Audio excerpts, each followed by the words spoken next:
Go inside the Crimson Tide with your hosts Rodney Orr and Gary Harris, keeping you informed on everything Alabama. Tider Insider TV, brought to you by Tuscaloosa Tourism and Sports. All right, been gone a week and I feel like I've been gone a year. Came on, skipped a sports story, and now I don't have my mic. I got it on now, but I didn't have it on right before the show. Couldn't hear anything, but hey, we're back. Good evening and welcome into Tider Insider TV, brought to you by Tuscaloosa Tourism and Sports, alongside Rodney Orr from TiderInsider.com. I'm WVUA 23 Sports Director Gary Harris, and I promise you we've got a good show on tap. And we're going to start with Alabama football, and the list of 2024 opponents is out, and it's got a lot of intrigue. And boy, there's a lot of people saying that Alabama's 8-game SEC slate that includes trips to Oklahoma, Tennessee, and LSU in 2024 is one of the toughest conference schedules Alabama's ever had. The Sooners, Vols, and Tigers were combined 17-3 at home last season. Of course, Tennessee and LSU beat Alabama at their home stadiums. Crimson Tide, all outside the SEC, also plays at Wisconsin and will host the Georgia Bulldogs. It will be the 6th matchup between the Tide's Nick Saban and the Kirby Smart-led Georgia Bulldogs, and all but one of the previous games came in the postseason, either in the SEC championship game or college football playoffs. And, of course, Alabama has only lost one against Kirby Smart and Georgia, but that was a big one, the last national championship game they played. No divisions, and, of course, Rodney, you're going to have 16 teams in only 8 games. Listen, you're not going to keep all of the traditional opponents. And there'll be no Ole Miss, Arkansas, Texas A&M, or Mississippi State on the 2024 schedule. I'm really disappointed to lose the Mississippi State game. You know, it's only 60-something miles between the two schools. It'll be the first time, Rodney, that they will not have played since 1947. That will end a 77-year run. Again, Alabama's list of 2024 opponents has been referred to, as I said, by some analysts as one of the toughest schedules Alabama has ever played, at least on paper. What do you make of it? Oh, yeah. There's no question. I mean, when you look at it, Gary, but it's kind of what you expected. I mean, you've got 5 former SEC East schools, if you look at it from a 2024 perspective. Obviously, you've got LSU, Tennessee, Auburn, the traditional opponents that they've had. You've got Wisconsin on that schedule. It's going to be a really difficult schedule as we look at it right now, but you know what? It's kind of what we expected. And I think the good thing about what we're going to see, Gary, is all these teams are going to be playing each other on a rotational basis a lot earlier. In other words, every 2 years, you're going to have an opportunity to play different schools. So this is what I really like about the schedule, is that eventually you're going to play all these SEC schools on a regular basis. All right, when you look at that schedule for 2024, and again, some tough road games. You host Georgia. Outside of the conference, you're going to Wisconsin. Is there one game that stands out in terms of just difficulty in your mind? Yeah, I look at the Georgia game again. I mean, you know, you've got them coming here. You look at Alabama's also going on the road. The first SEC game, the 2024, will be at Oklahoma. So I think that's really good. But, you know, again, I think it's – to me, Gary, people talk about, well, you know, this school has a more difficult schedule. It's very difficult to get perfect balance. But I think, you know, where you are right now, I think it was done really well. I agree. I am disappointed. Listen, Alabama, there were plenty of years that Alabama didn't play Ole Miss in the 70s, 80s. Arkansas and Texas A&M came into the league later. But just in my own personal opinion, I hate to see the Mississippi State game go away. It was always convenient, whether it was here or there, just up the road on Highway 82. They had played every year since 1947. Obviously, Alabama dominated the rivalry, but I just always enjoyed that little trip over to Starkville, and I enjoyed the Mississippi State series. But it's not going to be an annual matchup anymore. Yeah, I mean, it's a natural rivalry. I mean, it's not in proximity, in terms of proximity. I mean, it's only, 90 miles away, so it's the closest SEC rival that you have to you. But, you know, again, at the same time, you have to give up something. You're going to give up something. So that's what it is. And 2023, of course, comes first. But that 2024 schedule reveal last week, that was a big deal in the Southeastern Conference because, of course, it includes now Oklahoma and Texas. Well, now it's time for Coach Talk. Crimson Tide head coach Nick Saban was a guest of Fox Sports college football analyst Joel Klatt on his Big Noon podcast yesterday. And one of the questions that Klatt asked Coach Saban was about the narrative that his outspoken stance on topics like NIL and schedule format is only with the benefit of Alabama in mind. Klatt asked Saban if that's the case, and Coach expanded and said, no, not at all. I do look at the sport and the big picture of the sport and what's best for the sport, and not just for football, but what are the consequences of some of the things that we're doing now if we continue down this road, and how it impacts other sports that may not be revenue-producing sports, but yet for many, many years have created opportunities for people to get an education, to better their quality of life down the road, and have a chance to compete as college student athletes. I mean, I don't know, how does that impact all of them? We have to deal with name, image, and likeness now, but when we started this a few years ago, and I said, is this what we want college football to become? I got criticized for saying that. And now people are saying, whoa, you know, maybe we should be looking at this a little closer. All right, Rodney, earlier this month, Coach Saban was part of an SEC contingent of coaches and administrators that went to Washington, D.C. to speak with members of Congress about some assistance in regulating NIL, specifically how college athletes can earn money off their name, image, and likeness. And they're looking for some balance. And basically, I think Coach Saban is looking to keep this from what it's become, which is just recruiting slush fund stuff. Rodney, let's talk about Coach Saban. And he's been criticized a lot lately. I talked about this on my radio show this morning. People are looking for stuff. When he says he's a big picture guy, I believe him. I think he's always looking at the big picture. Now, he works for the University of Alabama. He understands that. Obviously, he is going to be biased toward Alabama, but I think he is able to look out for his school. But when he asks those questions about, is this what we want college football to be? And he's done it several times on several different topics. I think he's being honest in that question. Is this what we want it to be? If it is, he'll make the adjustment. But I think he feels strongly that this NIL has come in quickly and it's out of control. It is.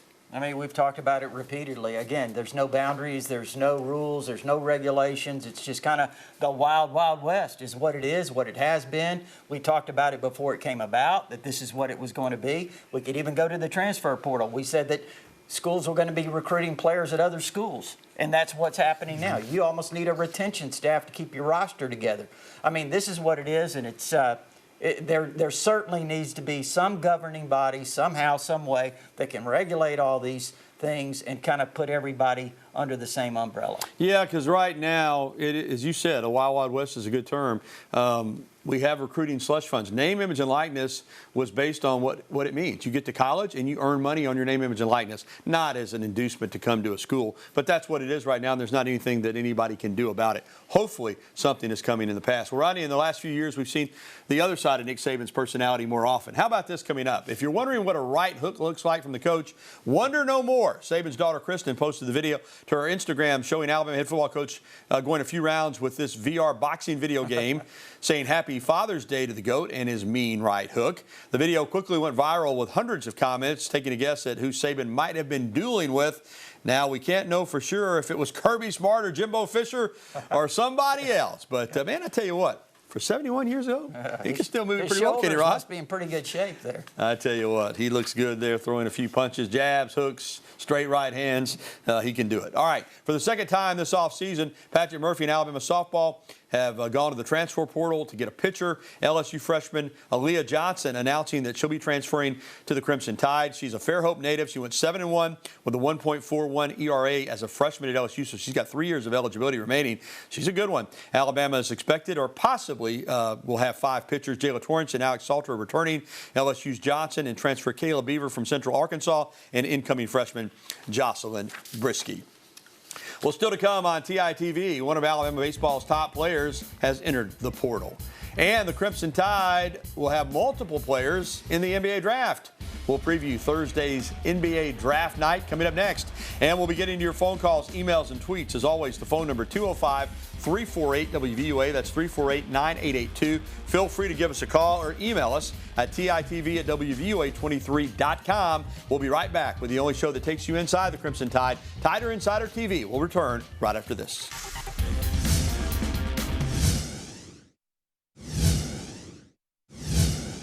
68th, I believe, was my final ESPN ranking. So I never really cared about a number, to be honest. At the end of the day, everybody bleed same blood, so we gotta go out and compete. And so that's what I do. Love Noah Clowney's attitude. I mean, the guy is a gamer, and he is he's making it happen. Welcome back to TITV, brought to you by Tuscaloosa Tourism and Sports. With Rodney Orr, I'm Gary Harris. Alabama's Brandon Miller and Clowney earned invitations to the green room at the Barclays Center in Brooklyn for the draft on Thursday night. Miller and Clowney earned those invitations because of the fact that they're expected to be #1 draft picks. Of course, we think Brandon Miller may go #2 overall. Clowney has gone from being a guy who had a lot of upside but never was thought to be coming out after 1 year to a late first-round pick, now maybe to a lottery pick. That's the kind of impression he's made. And as I said, Miller could go as high as #2 overall to the Charlotte Hornets. He's battling for that spot with G League prospect Scoot Henderson. So see what happens. Alabama, Rodney, as you know, has only had a #2 player overall in the draft one time. That was Antonio McDyess back in 1995. He went behind Joe Smith from Maryland. Turned out to be a better player than Smith. But McDyess went #2. We'll see if it can happen for Miller. But I want to ask you about Clowney because, again, this is a guy, and we know what Miller's all about. We knew when he got here that he was probably going to be one and done. I don't think anybody expected Noah Clowney to be one and done. We knew he was going to be a good player. But, boy, as I said, he continues to be on an upward trend here, and it looks like could potentially be a lottery pick, if not certainly the middle of the first round. Well, you know, you look at him, Gary, the height, the athleticism, the ability. Look at that shot right there. You know, the ability 6'10". to shoot the three at 6'10". I mean, you know, he's got all the tools. I mean, he just kind of really blossomed, especially, I think, the second half of the season, positioned himself to be where he is right now. And, you know, whoever gets him is getting a guy that's just starting to kind of scratch his potential. Yeah, he's going to be really, really good. I mean, that stroke is smooth. And Charles Bediako is in the draft. We don't expect to see him take it in the first round. At least I don't, but wouldn't be surprised if he went in the second round. So you could have 3 players drafted from Alabama off this SEC championship, regular season, and tournament championship team, as well as Sweet 16 team. So Nate Oates has got it rolling. He does, and he's continuing to recruit, fill spots. Gary may get a commitment tomorrow. We'll see what happens, but he's kind of replenished this roster. Yeah, he has to. Now, when you lose those 3 guys, you know, up front, you got to get some help, that's for sure. All right, the portal news now. Alabama baseball third baseman Colby Shelton has entered the portal, and that's not the news that Alabama wants. I know that they're going to try to keep him around here. He was a all-SEC freshman, 25 home runs. That's an Alabama freshman record. All kinds of power to every field. Played a pretty good third base as well. And this is a guy, Rod, that, you know what? Alabama's got 11.7 scholarships. They don't get any help from the lottery. They don't waive out-of-state tuition. You know, he may be just looking for a little more scholarship help. But certainly there's the possibility that he's looking for some NIL as well. But, you know, you got a new head coach in here. I guess his first priority of business is to keep number 16 right there. Yeah, you know, again, 25 home runs, a true freshman. I mean, what an amazing season he had in that regard. You know, I think that you're right, Gary. Anytime a guy has a big year like that, has an opportunity, you know these things are going to come up with the NIL. Yeah, like I said, for Rob Vaughn, you know, it's priority #1, keeping Shelton. Bryce Evelyn, also the infielder, into the portal. But good news here, Ben Hess, outstanding pitcher who got hurt this year, announced that he'll return for his junior season. I mentioned Coach Vaughn and Shelton. You know, some people have said, well, he doesn't want to play for the new coach. I don't think that's got anything to do with it. Do you? No, I don't. Just think it's timing. You know, he wants to look in the portal, see what's available to him. I'm sure Alabama will probably put something together to keep him here because he can really play. All right, still to come on TITV, Alabama's quarterback of the future stills the show at the Elite 11 camp. Stick around for details. And as we said earlier, phone calls are welcome, and right now we're wide open. We don't have any callers on the line, so this would be an opportunity for you to get through. 205-348-WVUA. That's 348-9882. We'll be right back with Tider Insider TV on a Tuesday night in Tuscaloosa after this.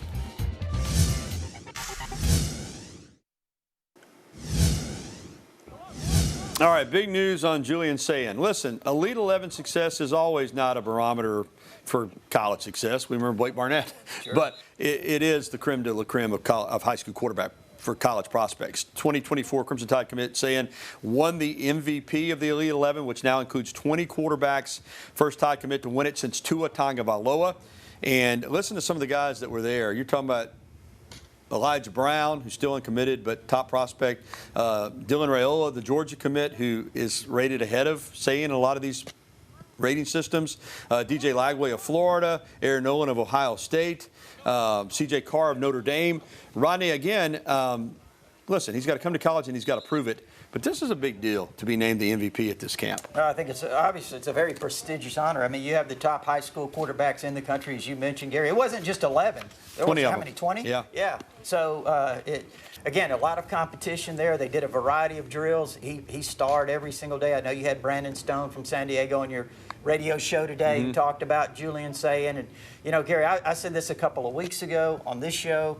That I really thought he was better than Raiola as a quarterback prospect. I think Raiola is really, really good. Brandon Stone confirmed that today. I mean, based on what he felt, being able to observe both guys. Again, they're outstanding players. We really don't know. Yeah. But at the same time, I think Julian Saban deserves mention as the best prospect in the country. Yeah, Brandon Stone, sports anchor at KUSA in San Diego, on my radio show this morning said, forget it. Saban's the best in the country. So he covers him on a day-to-day basis. All right, Rodney, it's time to take some phone calls. First up is our pal Caleb up in Hubbardville. Hey, Caleb, welcome into TITV. How are you? I'm doing good, guys. Welcome back, Gary. Thank you.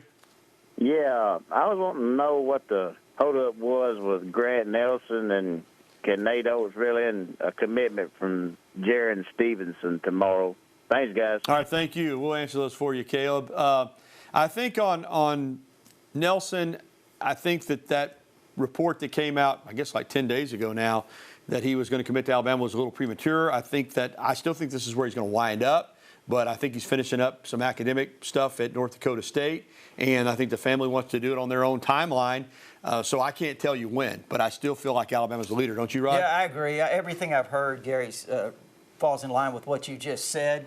Academics, the transfer, all of the process that it takes. And again, sometimes these announcements are made a little prematurely, as we see, but I think you're right. And as far as Stevenson, if you go to the North Carolina boards, they think he's coming to Alabama, expected to reclassify, and according to UNC, which is where he was headed, they all think they're in meltdown mode. So they think he's coming to Alabama. I guess we'll find out tomorrow. Yeah, they really are in meltdown mode. I mean, why not? He's 6'10", he's 200 pounds, he's a projected 5-star player, really good, talented player. All right, this is not a knock on Alabama basketball because it's a good program, just like North Carolina football is a good program. But imagine if you're Alabama football and you're losing a 5-star quarterback. Of course, Drake made it happen to North Carolina. Alabama football fans will probably be in meltdown. And think about this, the traditional power that North Carolina is to go in and get a 5-star out of that state. That's something you'd never really dream would happen. Yeah. All right. Stu, you have to tell me again.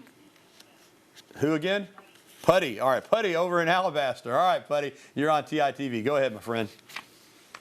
Hey, Rodney. Hey, Gary. Hey there. Hope y'all are doing all right. Yes, sir. I just have never read or heard anything about what either one of our incoming coordinators thought about what they inherited. Like, did Kevin Steele ever say anything, for example, about what he assessed our defensive situation actually was?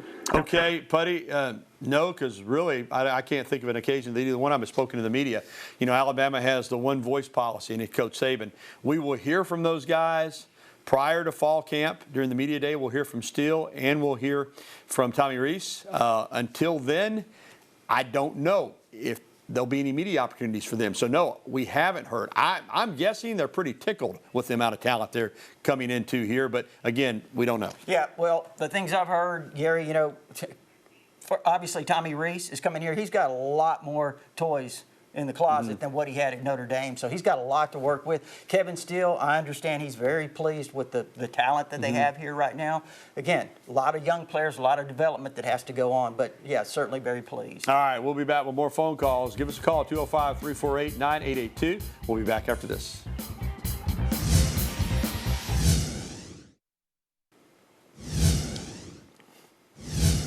And welcome back to TITV with Rodney Orr. I'm Gary Harris. It's time for our email question of the day. And our email question of the day is brought to you by KDM Service Corporation, serving your family like our family. Let's get to it. It is on a couple of local football players that just committed to other schools. TJ Banks of Hillcrest, the former defensive back at Northridge, now at Hillcrest, and County High running back Kevin Riley, of two highly recruited prospects.